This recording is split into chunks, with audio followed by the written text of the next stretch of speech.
Rivers State is in the news again.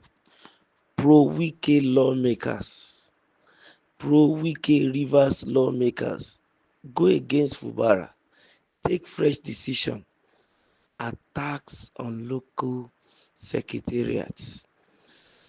Don't forget to like, to share, and to subscribe.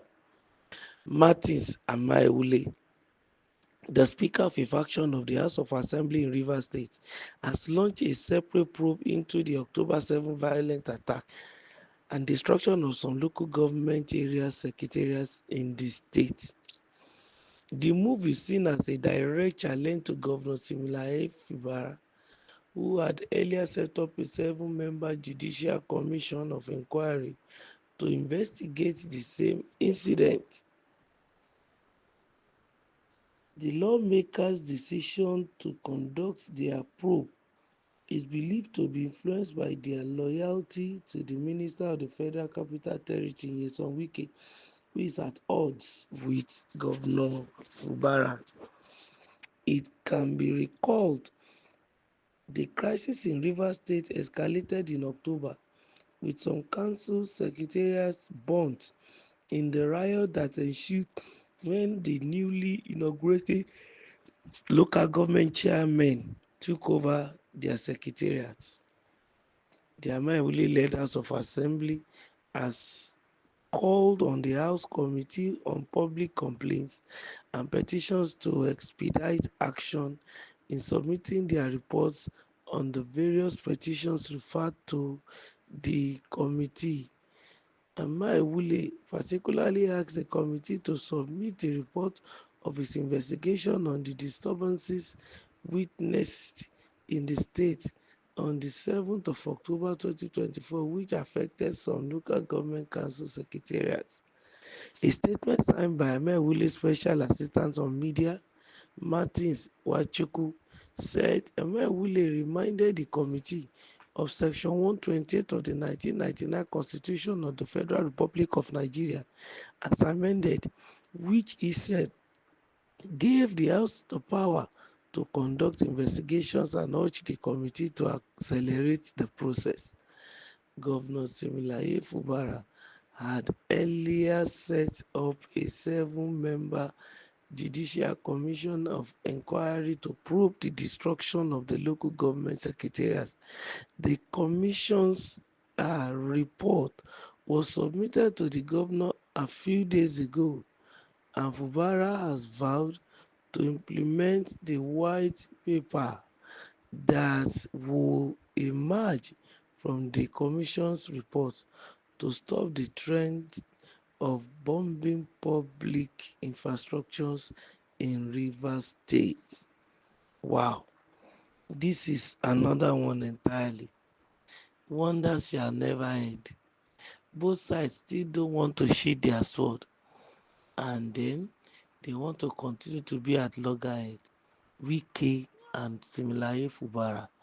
Wike and his cronies, whatever antics or whatever plan they have, they should always put one thing at the back of their mind: the Rivers people, your people. Those are the people you are representing. And I don't think representation is by force, it's not by trouble. If it seems as if you're finding it difficult, at least be honorable enough to allow others to do it. That is the beauty of democracy. If so you people cannot have your way today, some people will have your way today. You can as well have your way tomorrow.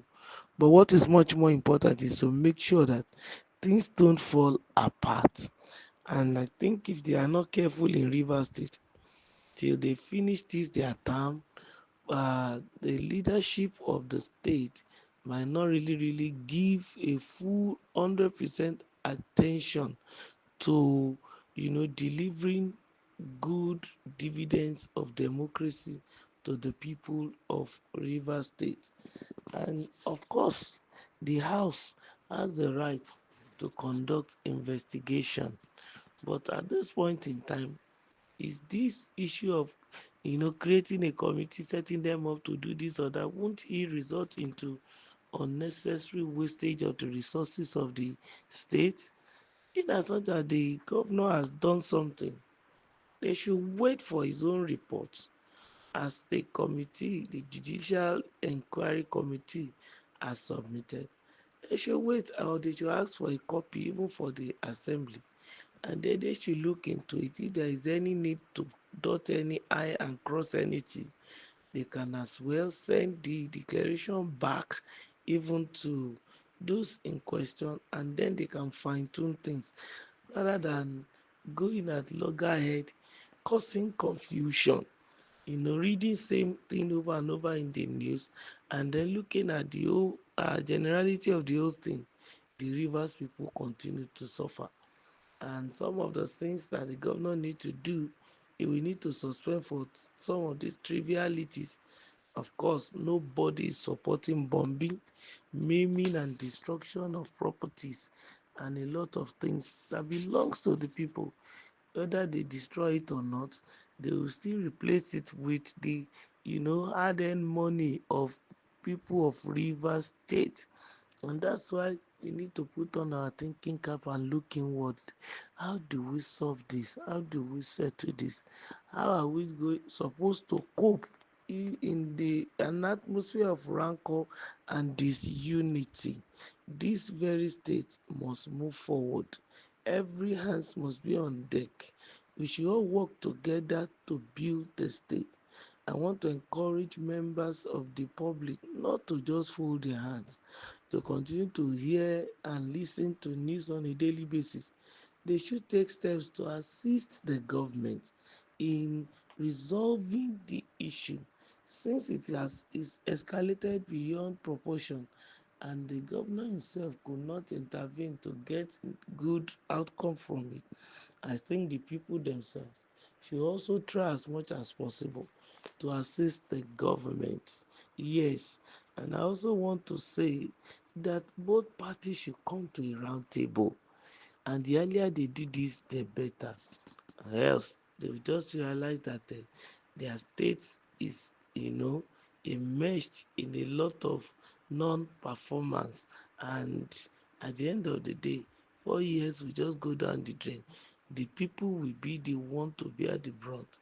The people of Rivers State will be the one to lose, and also, of course, to some extent, it's going to trickle to the region, and a lot of things will not be put in place.